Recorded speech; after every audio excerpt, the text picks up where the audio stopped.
Dalam nama Bapa dan Putra dan Roh Kudus. Amin. Allah Bapa di surga, kami mengucap syukur dan terima kasih atas para rasul, atas pewarta sabdamu, rasul-rasul awali yang menyebarkan kabar gembira, menyebarkan Kristus kemanapun. Khususnya Santo Barnabas yang bersama Paulus dikhususkan untuk orang-orang non-Yahudi. Terima kasih Tuhan, karena mereka kami mengimani Putra-Mu Yesus. Demi Kristus Tuhan dan pengantara kami. Amin. Para saudara, pada tanggal 11 Juni, hari Kamis, kita merayakan pesta atau peringatan wajib Santo Barnabas Rasul. Kita tahu dua tokoh penting yang selain para rasul yang bersama Yesus, yang membuka jalan kepada kekristenan bagi orang non-Yahudi adalah Paulus dan Barnabas. Maka kita lihat dalam bacaan pertama hari ini dari Kisah Para Rasul, kita melihat siapakah Barnabas itu. Karena Barnabas adalah orang baik, penuh dengan Roh Kudus dan iman. Sejumlah orang dibawa kepada Tuhan. Lalu pergilah Barnabas ke Tarsus untuk mencari Saulus. Setelah bertemu dengan dia, ia membawanya ke Antiokhia. Mereka tinggal bersama-sama dengan jemaat itu 1 tahun lamanya, sambil mengajar banyak orang. Di Antiokhia, murid-murid itu untuk pertama kalinya disebut Kristen. Saudaraku yang terkasih dalam Kristus, disitulah peranan penting, sumbangan yang besar dari Santo Barnabas. Dia mencari Paulus, dan mungkin juga mentoring Paulus, coaching Paulus selama setahun sebagai orang yang baru bertobat. Di situ setahun mereka pasti ada dialog, ada komunikasi, pasti ada formasi di situ. Pengajaran-pengajaran bukan hanya kepada orang luar, tetapi juga Barnabas membentuk Paulus juga. Saya yakin mereka berdua meskipun tinggal di Antiokhia, dan di Antiokhia itulah mereka umat jemaat itu disebut Kristen. Yaitu mengikuti Yesus, menjadi orang yang percaya, menjadikan Yesus adalah sebagai Tuhan, sebagai Allah yang bekerja untuk mereka.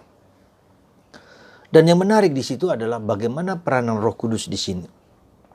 Dikatakan bahwa berkatalah Roh Kudus, khususkan Barnabas dan Saulus bagiku untuk tugas yang telah kutentukan bagi mereka. Maka berpuasalah dan berdoalah mereka. Dan setelah meletakkan tangan ke atas kedua orang itu, mereka membiarkan keduanya pergi. Saudaraku yang terkasih dalam Kristus, terlihat sekali bagaimana Roh Kudus itu berperanan sangat sentral dalam karya kerasulan, dalam karya pewartaan, dalam karya misi. Roh Kudus berkata dengan sungguh-sungguh, khususkan Barnabas dan Saulus bagiku untuk tugas yang telah kutentukan bagi mereka. Jelas sekali kesadaran gereja awali akan bagaimana Roh Kudus itu membangun hidup kita, membangun jemaat kita.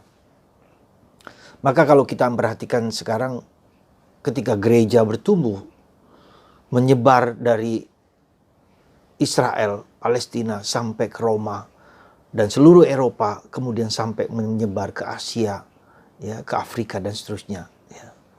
Nah, apakah roh yang sama yang juga menggerakkan kita untuk tumbuh dan berkembang di mana-mana? Roh Kudus menggerakkan semua orang. Dan sekarang kalau Anda perhatikan di dunia Timur Tengah, banyak sekali orang-orang yang Islam yang mulai mengenal Yesus lewat mimpi, lewat didatangi Yesus. Ketika kitab suci dilarang, ketika kekerasan tidak mungkin masuk ke dalam dunia pertobatan mereka. Tetapi ketika mereka mengalami Yesus sendiri yang intervensi, yang bekerja untuk mereka, maka karya itu, karya Roh Kudus itu, nothing impossible. Begitu banyak orang sekarang yang orang Islam, orang Arab yang mulai bangkit bertemu dengan Yesus. Bagaimana Roh Kudus itu bekerja? Coba Anda perhatikan, Anda lihat. Bagaimana Tuhan juga bekerja. Ya, meskipun kita tahu orang Timur Tengah pergi ke Eropa mewartakan Islam di sana. Dan orang-orang Islam yang di Eropa juga matanya semakin terbuka melihat apa yang sebetulnya terjadi. Ada suatu cerita yang saya kutip dari suatu pengalaman seseorang yang menceritakan bagaimana ketika dia di Suriah, seorang yang terpandang orang kaya dan seterusnya. Ya, dia taat sekali dengan agamanya. Setelah itu dia bermimpi terus-terusan. Ya, bermimpi terus-terusan sampai 12 tahun. Lalu ketika dia ceritakan kepada ibunya, kalau kamu ceritakan itu, padahal abangnya adalah seorang tentara Suriah, kamu akan mati ditembak. Kamu harus pergi dari Suriah ini. Kalau kamu tidak kalau ingin tetap mengikuti Yesus yang adalah Tuhan. Singkat cerita, kemudian dia karena berbisnis, kemudian dia pindah pergi ke suatu negara, Malaysia di sana, dan ketemulah dengan seseorang ini bercerita bagaimana kemudian setiap hari dia dimimpikan oleh Yesus, dan di sana dia kemudian menjadi Kristen, kemudian dia percaya sungguh-sungguh, mengimani Yesus sebagai Tuhan, terus diperdalam, dan dia bilang, saya akan kembali ke Suriah. Seandainya saya mati pun oleh abang saya tidak takut. Saudara, incredible, begitu luar biasa. Ya, karya-karya misi karena Roh Kudus juga ke Cina, kemana-mana orang berani mewartakan kabar gembira. Begitu semangat menjadi misionaris kemana-mana. Bagi kita, bagaimana kita orang Katolik? Pasti ada gerakan, pasti kemana-mana. Ya, saya yakin gerakan roh itu akan tumbuh di dalam gereja Katolik. Maka kita juga harus mengizinkan Roh Kudus itu bekerja, membentuk pribadi kita. Anda dan saya. Ya, saya hanya di Indonesia juga berkali-kali kita lihat bagaimana Ustadz A, B, dan C yang kemudian tersentuh oleh Kristus dan Roh Kudus. Mereka selalu menolak Yesus sebagai Tuhan. Sekali lagi sebagai Tuhan. Ada yang menarik dalam satu kesaksian itu bahwa dia seorang yang sungguh-sungguh memperdalami agama-agama, kitab-kitab itu, dan dia mengatakan, saudara kita orang Islam mengatakan yang disalibkan adalah bukan Yesus. Dia bertanya, loh kalau bukan Yesus siapa? Ada buktinya apa? Tandanya apa? Berikan solusi kalau bukan Yesus siapa itu? Lalu Yesus kemana? Nah, dia mencari dengan bukti-bukti otentik. Dia bilang enggak ada. Ya, jadi itulah, lalu semakin banyak orang yang semakin mendalami kitab suci mereka, semakin mereka masuk ke dalam inti dari pemahaman mereka akan Yesus, akan kekristenan dan seterusnya. Dan Tuhan bekerja. Saudaraku yang terkasih dalam Kristus, mari kita juga berdoa untuk saudara-saudari kita supaya Roh Kudus juga membuka mata, membuka selubung-selubung kejahatan, bukan kejahatan, hambatan-hambatan, sehingga mata batin mereka melihat Yesus sebagai juru selamat. Dan itu adalah karena kita, karena Anda dan karena saya.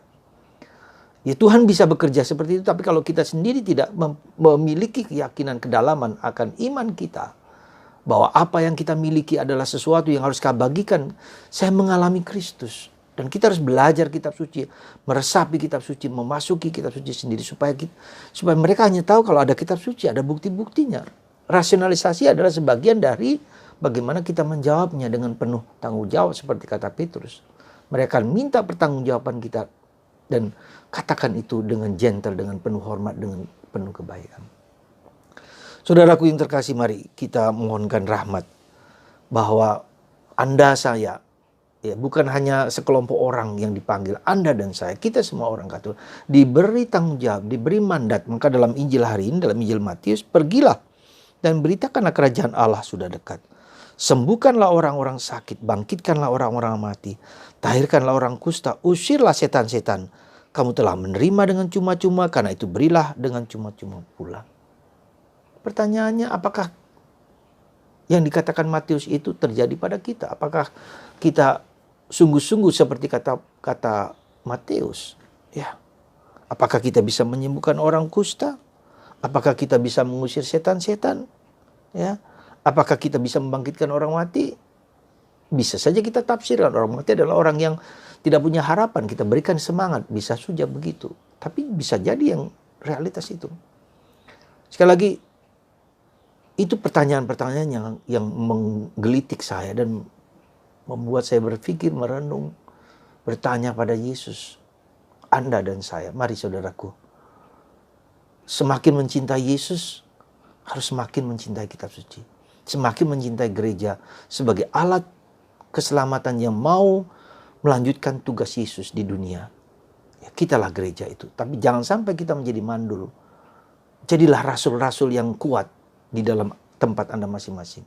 Sekali lagi, mari, saatnya kita harus bangkit. Saatnya kita nyatakan bahwa Yesus Tuhan, untuk supaya masuk dalam diriku mengalami Yesus sungguh-sungguh, kita bagikan kepada orang lain dimanapun Anda berada.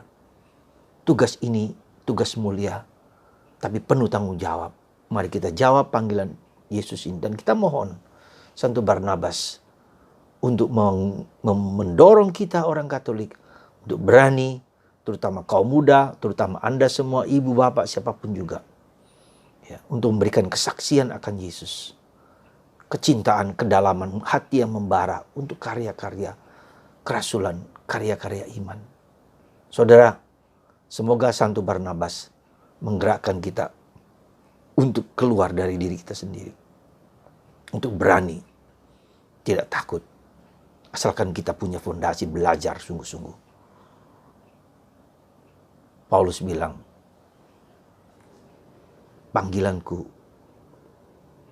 binasalah aku kalau aku tidak mewartakan Kristus. Celakalah aku kalau aku tidak mewartakan Kristus. Betulkah demikian?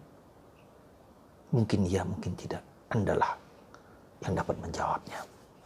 Semoga Roh Kudus mengilhami, menguatkan kita semua. Amin. Bapa di surga, terima kasih Roh Kudus membangunkan kami, menghidupkan kami kembali untuk menjadi pewarta, misionaris, entah misionaris domestik ataupun luar negeri.